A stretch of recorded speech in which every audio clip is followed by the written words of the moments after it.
Good afternoon, everyone. I'd like to welcome everyone to this meeting of the Boston Art Commission.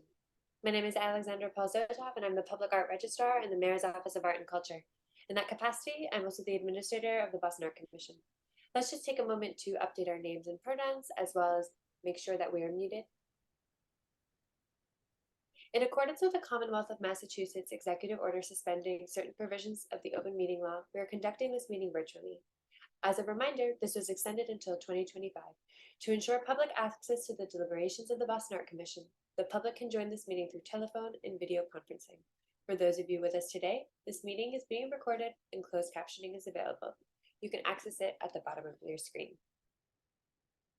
If you have trouble locating the button, please chat us for assistance.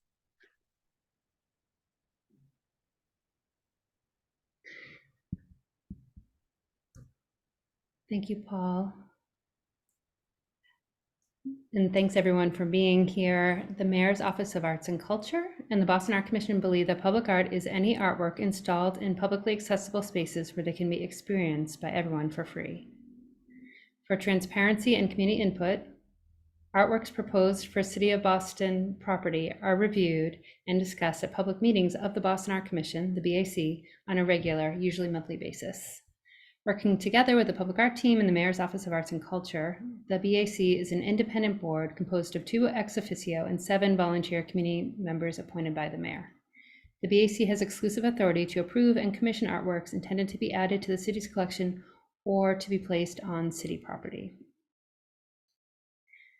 The dedicated Public Art Team and the Mayor's Office of Arts and Culture that facilitates the BAC public meetings and manages all phases, daily operations, and duties related to public art projects cited on or proposed for city property in collaboration with the Boston Art Commission, community members, and colleagues at the City of Boston can be seen here. We have all these folks helping to facilitate the meeting today. Myself, Karen Goodfellow, I'm the Director of Public Art. My colleague, Sarah Rodrigo, Senior Public Art Project Manager, Amber Torres, Public Art Project Manager, and Alexandra Zotov, Public Art Registrar. And we'll add our information to the chat. And with that, I will pass to Chair John Andres. Thanks, Karen, and welcome everyone. I'm calling this public hearing to order at 4:35 p.m. Today, the Commission is holding its monthly public meeting. Our meetings are generally held on the second Tuesday of every month, and we hope you'll continue to join us. We engage in discussions about public art in Boston in order to foster the creation and collection of artworks that reflect the people, ideas, histories, and futures of Boston, which is located on the traditional homeland of the Massachusetts people and the neighboring Wampanoag and Nipmuc peoples. We acknowledge the atrocities committed against Indigenous peoples, all of the communities that have been subsequently harmed, and the ways in which colonialism has created systemic oppression. We recognize the continuing presence of these communities and the Indigenous peoples represented in the city's residents, in addition to those in the diaspora. We also recognize that Boston exists as a result of the forced labor and economic extraction from enslaved African Americans.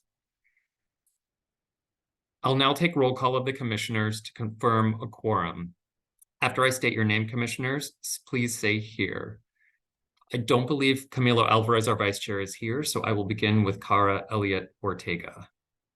Here. Robert Freeman. Here. Diana Fernandez-Bibo. Here. Aqua Holmes. I don't believe she's here. Brian Hone. Here. Mark Pasnick. Here. Great. Thank you, everyone. We have a quorum. On the next slide, you will see today's agenda, which is also posted publicly on the city's website, boston.gov. We'll now review meeting minutes from the July 12th meeting. Are there any comments or modifications any commissioner would like to make?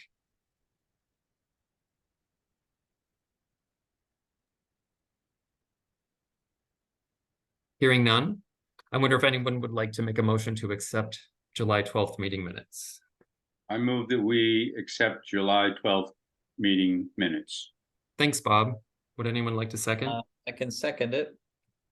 Great. So now I'll call a vote If you agree to accept the minutes, please say yes. Cara, Yes. Bob, Yes. Diana, Yes. Brian, Yes. Mark, Yes. and I'm a yes as well. So the meeting minutes are accepted. Thanks, everyone. And now I'll turn it to Karen Goodfellow for her director's report. Thank you, John. We just have two presentations for review tonight. First, the Galvin Sidewalk Glow Up, a short-term sidewalk installation in the final design phase at BCYF Galvin, Mattapan by Alexandra Adamo, proposed by Raymond Heath at BCYF Galvin. And Paintbox 2023, a series of short-term installations in the final design phase in multiple locations across the city of Boston by multiple artists proposed by the city of Boston. As usual, we have a few updates about the commissions. The General Edward O. Gordine and African American Veterans Memorial was unveiled in Gordine Park in Nubian Square in Roxbury just last month. It was invigorating and inspiring to see many members of the community, veterans, and Mayor Wu come out in support of this project. The artist, Karen Udemy, gave a moving speech that was echoed by Gordine's relatives as they remembered both General Edward O. Gordine and the artist Fern Cunningham, as this was her last project. Continuing with commissioning projects, Jenny Sabin, who is collaborating with Portia Oliyowola and Elizabeth Bradfield on the Ruggles Corridor Public Art Project, has been doing lots of outreach and engagement for the Ruggles Corridor Integrated Public Art Project. Sabin attended the Open Streets Roxbury, hosted a community advisory group meeting, and had a table at the Roxbury Poetry Festival. The project is scheduled to be installed in spring 2024. And moving on to the existing collection, the House Doctor RFP will be released in late September, early October. The new contract will be for a 3-year term and will include routine conservation, major repair projects, emergency repairs or removals, and assessments, including assessments of new artworks that the Commission will be reviewing for acceptance. Towards the end of the summer, we had 3 incidents surrounding public artworks. On the Boston Common, on the base of the George Washington equestrian statue, a handprint and the letters MMIW were written in red paint. MMIW is an acronym for Murdered Missing Indigenous Women. The paint was removed. The Holocaust Memorial was defaced with an oil-like substance, most likely lipstick. While responding to this, senior project public art project manager Sarah Rodrigo noticed that one of the bottom panels has also been damaged, and a conservator is coming to inspect and advise on this in the future. In the Great Hall of Faneuil Hall, there is a 16 by 80 foot painting. You may know Webster's Reply to Hayne by George P.A. Healy. We were notified that there was some considerable damage to the canvas in the upper left and upper right corners. Conservators will be performing assessments to determine the best course of action for the conservation. Given the size and site of the painting, we expect the conservation to be a major undertaking. Last time that was done was in the 90s, and they took it down and took over the floor of the hall. Last week, the General Edward O. Gordine and African American Veterans Memorial that we just mentioned was smeared with an organic substance, most likely food. Delis was called in and swiftly removed it with water. And I will pass back to you, John. Thanks, Karen. We'll now move to the agenda items for review, public testimony, and commission vote. Here's how you can participate in today's meeting. If you have technical difficulties, you can ask questions in the chat and a member of staff will help you. When public testimony is requested, you can press the raise your hand icon and we will call on you. If you were calling in, press *9 to raise your hand. Our goal is to make this meeting a good experience for all. Please remember to keep your comments, on topic, brief, and respectful of others. You can submit longer written testimony to bac@boston.gov. If you are called on, please state your name, title, program, and organization if relevant. Our first presentation for review today is Galvin Sidewalk Glow Up for BCYF Galvin Mattapan by Alexandra Adamo, which will be introduced by Senior Public Art Project Manager Sarah Rodrigo. Thank you, Chair. I'm pleased to introduce this project tonight. Raymond Heath has collaborated with us on other projects, including Maria Molteni's basketball court mural, Harden the Paint, during his time at the BCYF Perkins Center. Now at the Galavan, he has overseen the addition of several beautiful murals by various artists. Recently, Raymond and his team at the Galavan have been working to bring art to the sidewalks of the community center. In preparation, we've coordinated several meetings with them and representatives of the Commission for Persons with Disabilities to make sure this project meets their guidelines to keep the sidewalks accessible since they are in the public way. If approved, we'll review the final design with them as well before implementation. We are confident that this project will be a welcome addition to the Galavan's growing public art collection. And now I'll hand it over to Raymond Heath, Program Supervisor at the Galavan BCYF and public art enthusiast. Raymond, welcome. Thank you. Thank you, Sarah. Thank you for the introduction. You're welcome.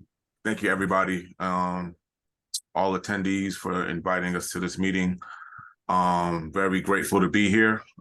And like Sarah said, I've been working with the Arts and Culture Commission for a few years, and the last things we've done over the last, since 2017, we've been doing a lot of great projects. And so I want to continue to beautify other BCYF sites. I'm at a different site now in Mattapan, which is called Galavan, as you know. And, you know, I thought this would be a good project for the kids. So we can move to the next slide, please.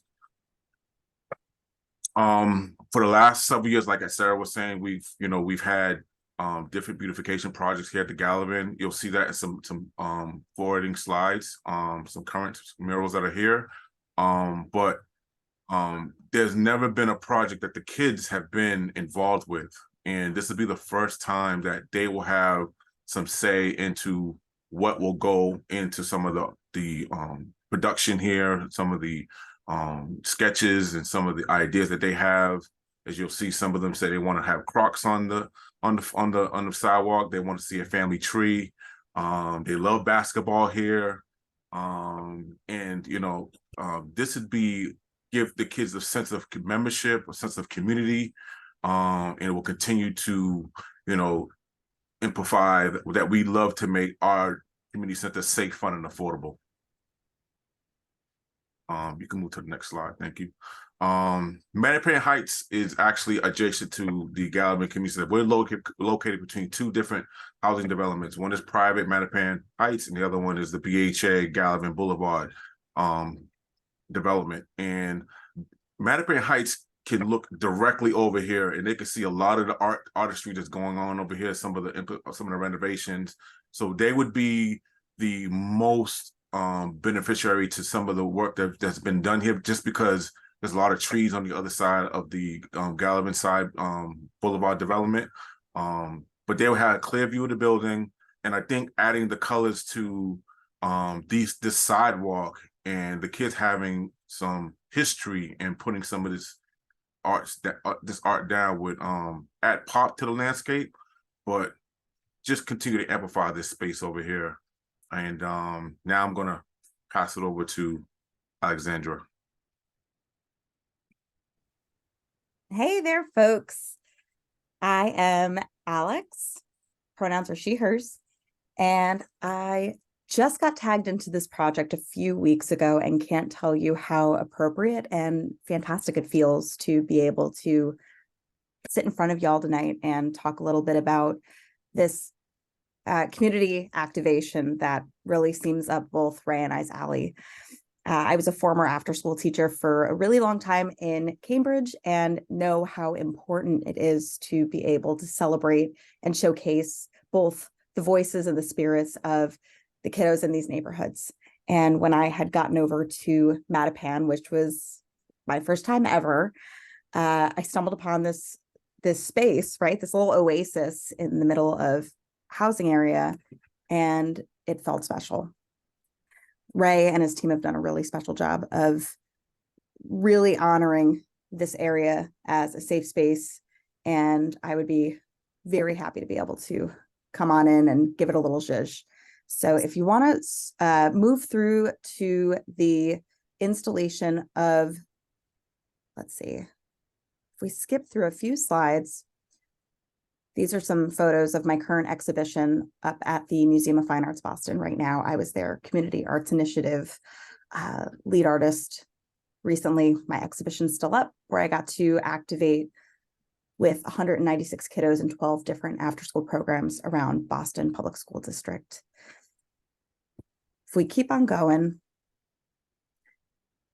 these are just some samples of some installations that I've done in wool, and these are some really bright and cheery areas that I have activated around Cambridge.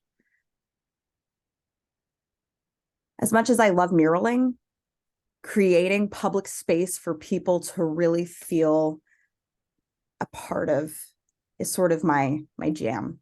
So the majority of these pieces that you're looking at, including this dance complex cement display, was done live with the help of the community, similar to the way that we're hoping to bring this project alive on the sidewalks of the youth center. If we keep on moving and grooving through these slides, you'll see the current project that I'm working through, which is in Cambridge, in North Cambridge. We are beautifying a massive wall that, oh yes, and the Screaming Elmo is definitely a fabulous piece of the wool. Just a quick note, the chat, Kara, was awesome. So this piece right now, the Pemberton Mural Project, is a restoration project where we're inviting the neighborhood to work along with us. And I'm currently working with a whole bunch of neighborhoods to get this wall to a place where everybody can walk by and feel proud of it, which then leads us into the activation of the sidewalk space outside of the youth center. Throughout this slide, you'll be able to see a little bit of our planning on keeping track of a great schedule for both putting this together with the help of the kiddos, but also making sure that the youth center is still able to function fabulously while having all of this construction going on. So you'll see that laid out in a few of these slides.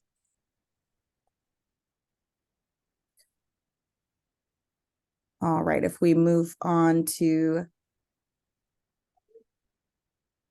the next batch of pictures, these are some of the great spaces that, so the slide before was an homage to some of the great pieces that have gone up with Ray's help of the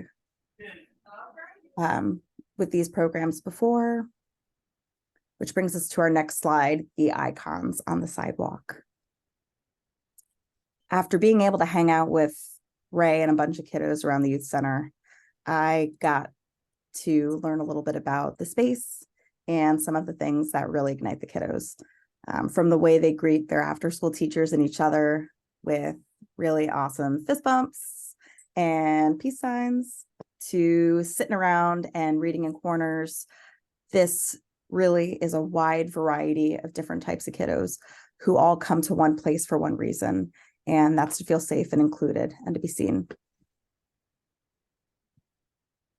So if we move on to the next slide, you'll see some of the other symbols that really show off some of the interests and the culture that exists here in Gallivan. Sports were huge, weight room prolific, and chess. Ray, how much do those kids love chess? They love chess a lot. We have a chess club. Before the pandemic, we introduced chess to the kids, and then they just took off. Like, they love playing chess almost every day. So we're planning this fall to compete against some other community centers in like a chess club, versus. So that brings us to the next slide that starts to show how, in addition to the sidewalk series, right, pulling from a lot of the interests of the kiddos, right, like game consoles, I think that goes without saying, to some of the flora that exists around the space. There's a really beautiful garden that the kids tend to. There's always music flowing. We decided that in addition to making this really massive, incredible sidewalk illumination, we would also activate some of the spaces a little bit more intentionally. So in the next slide, you'll see exactly what we mean. Oh wait, sorry, color palette, but there we go. So speaking of chess, oh my goodness, how awesome would it be if the kids actually got to physically be the chess players and play outside with their friends when they are waiting to be picked up, or when the sun is shining, or when some of the, there's, some folks playing at the playground, which is directly across the way, like it's a little bit out of the corner of your eye, but wonderful place for everybody to be able to be together, but to also have different access points for different interests. I'm pretty excited about this chess area, and this was a real special touch that Ray had mentioned, and we thought could be really fun to move through with, as well as the stairs. How can you glow up the sidewalk and not consider the stairs? I also thought it would be a really fabulous way of getting the kiddos to use power tools. Bring a sander in there, show them how it's done, right? So that would be another asset to this area. Lastly, there's a lot of kiddos that come into the youth center by foot or by bicycle. I think that this would be another way of respecting the space, being able to show that not only is this an area for us to lock up our things, but also to walk by and smile at, because it's yet another place that has been activated with this really joyful palette. Again, giving homage to the iconography and other things that really set the culture of the space. This area means a lot to the kids. I came in intending to spend, a quick 45 minutes breezing through the area, and I was there for about 3 hours. I was sitting on the couch. I got invited to have ice cream sundaes. I went outside to talk to people's moms. I mean, it was one of those spaces where kids feel so comfortable. They do their homework in this space. They celebrate. They have dinner together in this area. They work on their physique and their mental health. And I think they really deserve this glow up.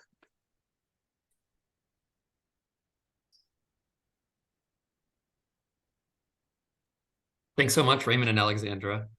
Really appreciate you bringing this project to us. I now open up the conversation to any commissioners with questions or comments. I have a comment. I just wanted to thank you both, Raymond and Alexandra, for the presentation. Alexandra, your piece or the children's piece that you helped with at the Museum of Fine Arts is kind of a morphic thing that went across the wall of a sculpture and a painting. It was just fabulous. Couldn't take my eyes off it. Just wonderful. Thank you. And also on this new piece, to see chess being introduced at such a young age is so important. I remember in my early years, I was beaten by a first grader. And that's when I realized it had nothing to do with age. how important the game of chess was to just developing thinking. Anyway, I'm really excited about your new project, and just want to let you know that. Robert, I want to respond to you. I taught someone how to play chess here, and I haven't beat them since. Right, I understand.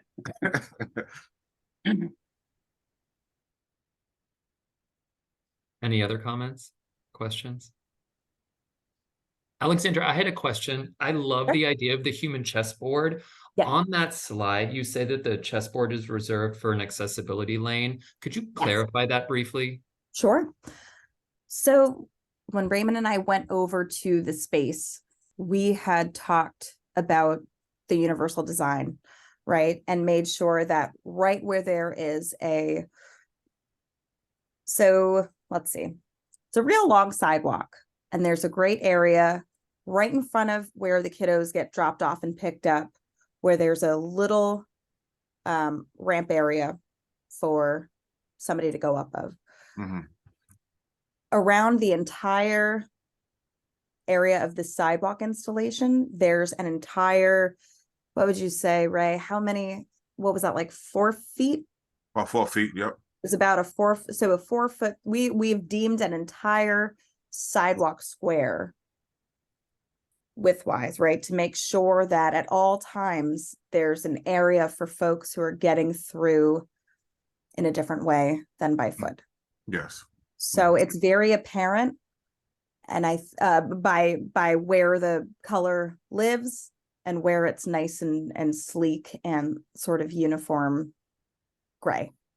Can you see if we're able to zoom in a little bit, I think you'll be able to see that pathway. But note that it's the size of like a really healthy sidewalk block. Right. You know what I'm saying? We did I a lot don't of think measuring out there. I don't think I can zoom in, but I just want to support your comment that I know, as I mentioned in the intro, that Raymond met several times with our colleagues with the Disabilities Commission, and they had said, you know, leave a 4-foot pathway that's not in the furniture great. zone by the curb, and all of these designs are kind of following their recommendations. So I think if that's helpful at all. Yeah, thanks, Alexandra. Thanks, Sarah. Totally. Any other commissioner comments? I can jump in here, John. This is really exciting, Alex. Thank you so much for the presentation. I did have a question about the stairs. And I love your use of color here, and I just want to make sure I'm understanding the image correctly. So is the top of the tread also being painted? Nope. Okay, perfect. Oh, wait, I'm sorry. Actually, tread's different than asphalt, right? So is tread So I guess my question like is the sort top of of the top of the top of the step. I guess like where my comment is coming from, I'm just curious about salting operations in the winter and the paint being able to withstand that. So sometimes what we've seen is like folks would just do the face of the step, so the piece that you would see as you're coming up instead of the surface which you're walking on, to avoid that deterioration with salting. But just one, I'm sure you all thought about it, but wanted to flag. it's a wonderful note to think about. I think just because I'm thorough to a fault when it comes to working out the prep work of surfaces, I think that we would probably work to both sand the tread and the forward facing piece of wood to make sure that everything is uniformly smooth. And then after that, I would like to paint them and seal them as well. Great. Now, some public work I've done, planters have been left outside and have definitely gotten salt kicked up. Using a nice, polyurethane sealant on top has done a pretty great job now for maybe 1.5 years in preserving them. But these might be Band-Aid situations, because we know that sometimes we get a real rough winter and there could be something like a real strong arm with a shovel that takes off a bit of that tread. But I think, we've imagined leaving paint at the site so that if there are any things that need touch up in time, we'll be able to do that. Wonderful. Thank you. Thanks. I'd now like to open it up to any members of the public who may have a question or comment for Alexandra and Ray.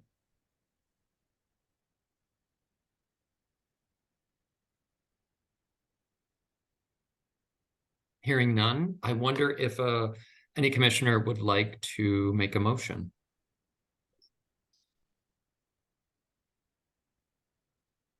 I would move to accept the Galavan sidewalk installation. I'm not sure where we are in accepting it, but I think it's final design. So I move then that we accept the final design of the Galavan sidewalk project. I'll second that. oh, thanks, Bob, for the motion, and Mark for the second. And now I'll call each of your names, commissioners, and if you agree with the motion, please say yes. Cara? Yes. Bob? Yes. Diana? Yes. Brian? Yes. Mark? Yes. And I'm also a yes, so the motion passes. Congratulations, Alexandra and Raymond. Really excited to see how this project comes alive. Thank you. Thank you. We are too. And the kids are going to be really excited. Yeah, very excited. Very. Great to hear that. Thank you both so much. Thank you. And now our second and final presentation for review today are the 2023 paint boxes introduced by Public Art Project Manager Amber Torres. Thank you, John. Every year, Boston-based artists are selected to paint utility boxes located in neighborhoods across the city. The goal of the Paintbox program, first launched in 2008, is to beautify Boston's neighborhoods, introduce residents to the artists that live among them, and provide an opportunity for artists looking to enter the field of public art. As the city continues to make big investments in public art, Paintbox contributes to the vitality of Boston's public art landscape in a small but impactful way, reflecting the diverse people, ideas, histories, and futures of everyday Bostonians. 44 artists are participating in Paintbox this year, representing 15 neighborhoods. The requirements are that all artists must be 18 years old and either live, work, or organize in Boston. The call to artists was released in June and closed in July, and artists were notified and assigned the first week of August. The deadline to complete paint boxes has been slightly extended to October 15th to accommodate for artists' schedules and a few other things. Let me know if anybody has questions. I didn't initially plan to do this, but I do want to share in the chat a map of last year's paint boxes in case anyone hadn't got a chance to see them yet.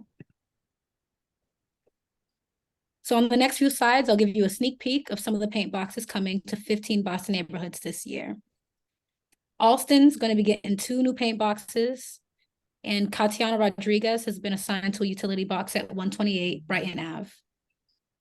Brighton is getting 3 new boxes, and for example, Talia Beard has been assigned to the box at 1363 Boylston Street.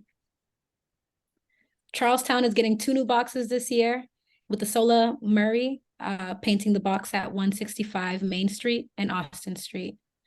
I'm going to take a moment now to acknowledge that I have not met many of these artists, and I might be mispronouncing some of their names, so I do want to apologize if anyone is watching this stream. Chinatown's getting 1 new box, and Eleanor Valley has been assigned to the box at 99 Neelan Street. They actually corresponded with me recently and we got approval from the transportation department to assign them to the box across the street. They were originally located in front of the Powell Art Center, but they wanted to honor art that's going up on a window behind that utility box and give that artist their own space. And so it's just really, I just wanted to share that anecdote of some of the really thoughtful decisions and conversations that go on around site with the paint box artists. Next slide, please. I'm going off script to give you guys context.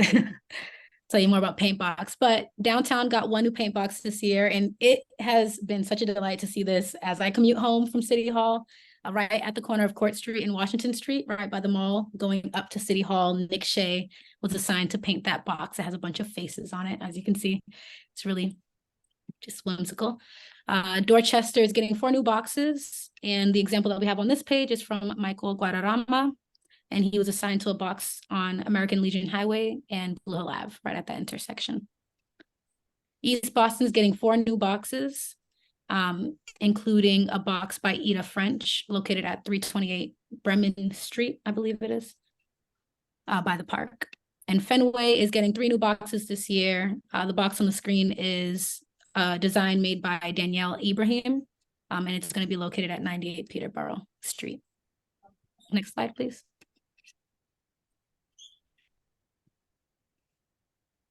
Hyde Park is getting 2 new paint boxes this year.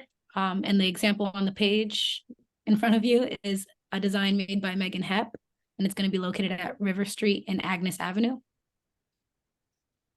Jamaica Plain is getting 2 new boxes this year.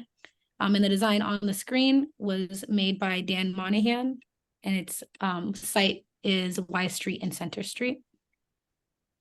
Roxbury is getting 5 new paint boxes this year. Many of you might have seen in front of the Roxbury Branch Library that Hakeem Carnes box, I believe, is completed, or at least near completion. And South Boston is getting 3 new paint boxes, and the design on the screen is by Caitlin Lipton, and it's cited at 9 West Broadway.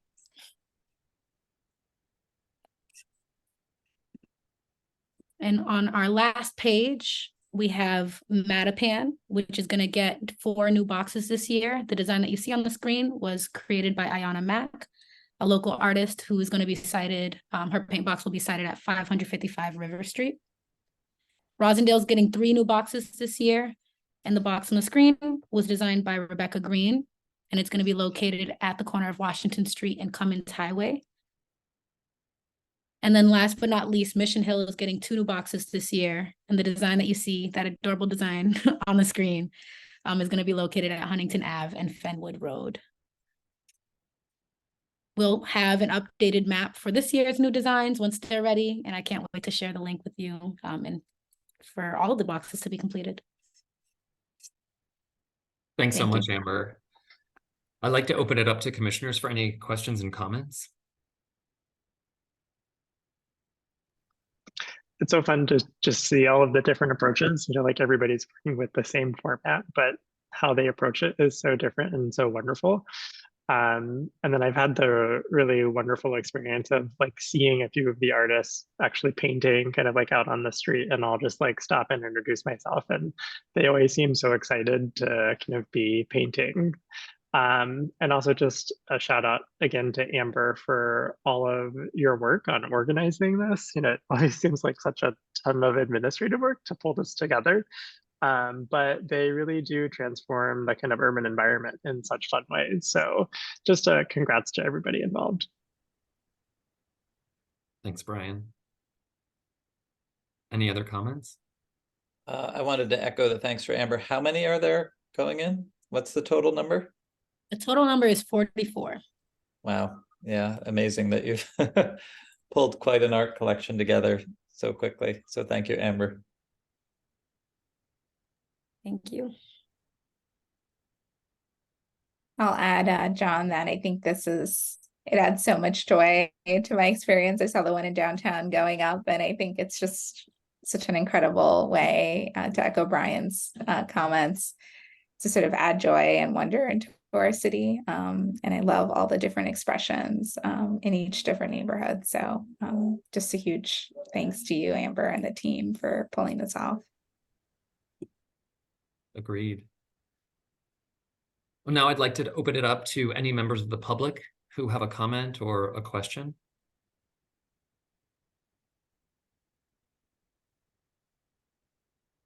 Hearing none.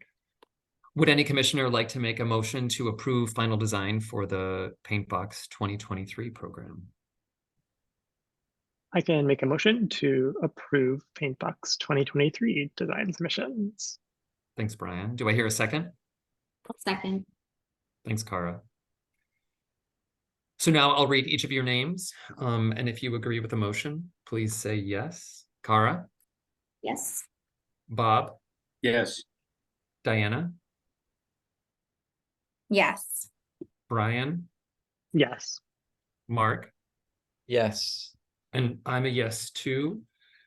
Congratulations to all of the artists whose work will be featured so prominently throughout our city. And again, to echo so many comments before, Amber, thank you so much for all of your work in pulling this together. I know it's much appreciated by everyone here in Boston. So many thanks to you. It is an honor. And now, at this time, I'd like to call for a motion to adjourn.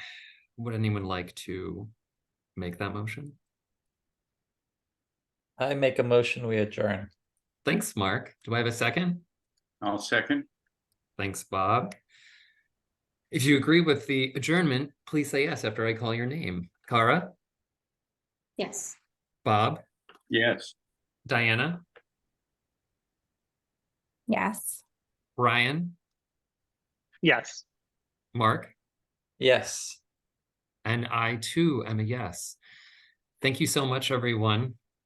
Another great meeting and so many great projects to see very soon. Thanks, everybody. Well, Have a good night. night. Such a pleasure. Thank you. Thanks, John. Everybody.